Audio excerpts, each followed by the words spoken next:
Hello and welcome to another Tune Talks with Jeanné, a conversation with music attorney Cassandra Spangler. This time our topics are books to help your music career, changes in the music industry, and things to consider when making a cover song.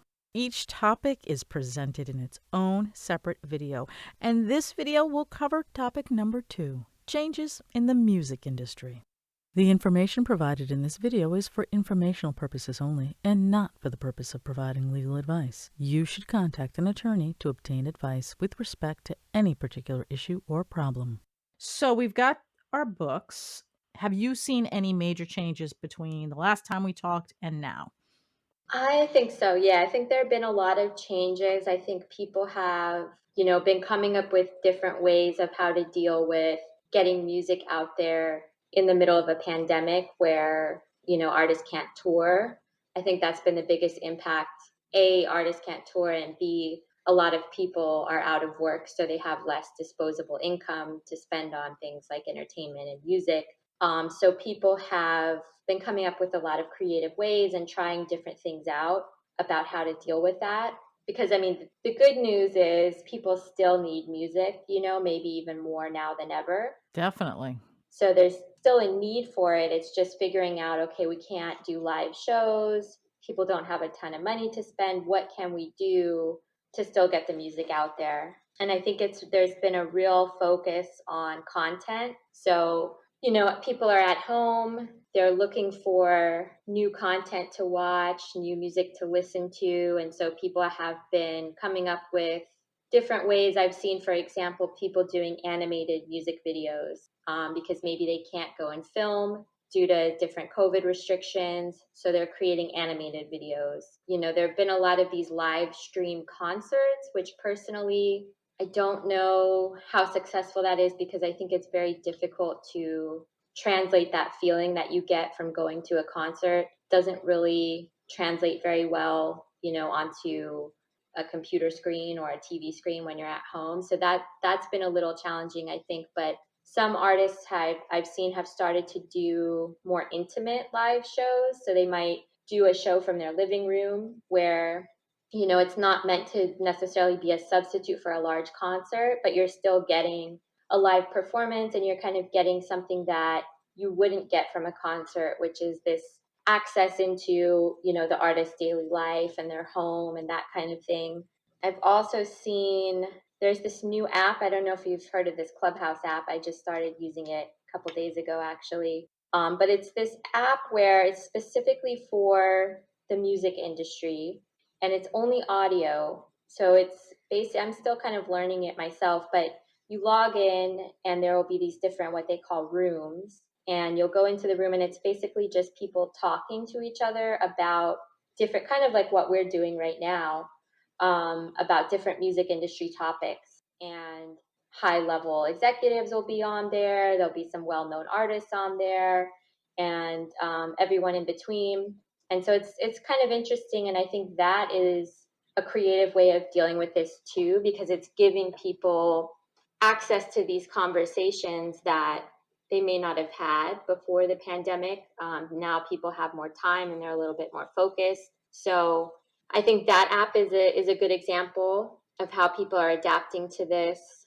And then, just kind of obvious one, which is face masks. If you're looking for a new way to sell merchandise, if you're an artist, face masks. I mean, I started telling people, artists, that back in March. They said, we don't know what to do. I said, sell face masks with the band name on it, because it's, in a way, it's a unique opportunity from a merchandise perspective where it's a completely new product that everyone all of a sudden needs. Your potential customer base is basically everyone in the world.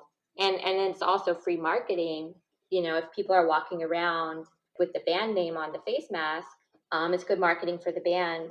Very good point. So, I think to the extent people can try to find opportunities amidst, all the negative stuff going on, because again, people still need music. People still want music, and you have people's attention in a way that, you may not have had before because everyone's at home. So it's really just a matter of figuring out creative ways of tapping into your fan base and how can you reach them? What do they need right now? And those kinds of things. So it's interesting to see what people are doing for sure. And it'll be interesting also to see which things stick around, which changes stick around after the pandemic is over. I think that'll also be interesting to see. Yeah, I haven't seen, a whole lot. I never heard of that thing that you were just talking about, but I have not seen a whole lot of differences outside of when it first hit, people were definitely doing more concerts, which I thought was very cool, actually, because otherwise, I wouldn't probably have been to some of these concerts. I think I mentioned before that I mean, in one day, I went to a concert in California, and then I was in Canada, within one day, which I thought was really kinda neat. Other than that, I haven't really seen a whole lot of different things that people are trying to do. I think it means I need to open my eyes a little more, and look around, because I'm just not seeing it. Yeah, I think a lot of artists have been a little resistant and they just said, well, we don't know what to do. What are we supposed to do? We can't tour.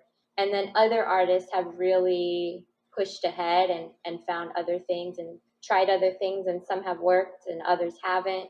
But I think that's really all you can do is just try, figure out ways. Because again, people are there, people are watching. It's just figuring out and kind of tweaking what the best way to reach them is. Right, right. And actually, I'm thinking for bands that are so used to doing live concerts, I mean, this is a great time to practice, really, with an actual audience, even though they're not with you physically, and figure out all of your, sound technicality issues, because sometimes, as you know, listening to something live versus a recorded finished product is completely different and can be a little off-putting. There are some huge bands that I've seen a couple of bands like several times, and I mean huge bands. I'm not going to mention names, but the first like 2 or 3 songs, oh my god, they sound like crap. Yep, So I think it's a good time for people to figure out what they're gonna do and, how they're gonna sound, and maybe get a little theatrics in there too. You get to practice. definitely. Yeah, use this time, to be productive and write new material, practice, get all of your, I think we spoke last time about the different paperwork that you should have in order, but I've been happy to see a lot of people are using this time to do things like register their trademarks or, things that they put off, and now they're sitting at home thinking, what can we do to be productive and be ready to go once everything starts up again. So yeah, great point. Take this time at home, practice your live set, test it out, see, what can you change, what can you make better, and all of those types of things.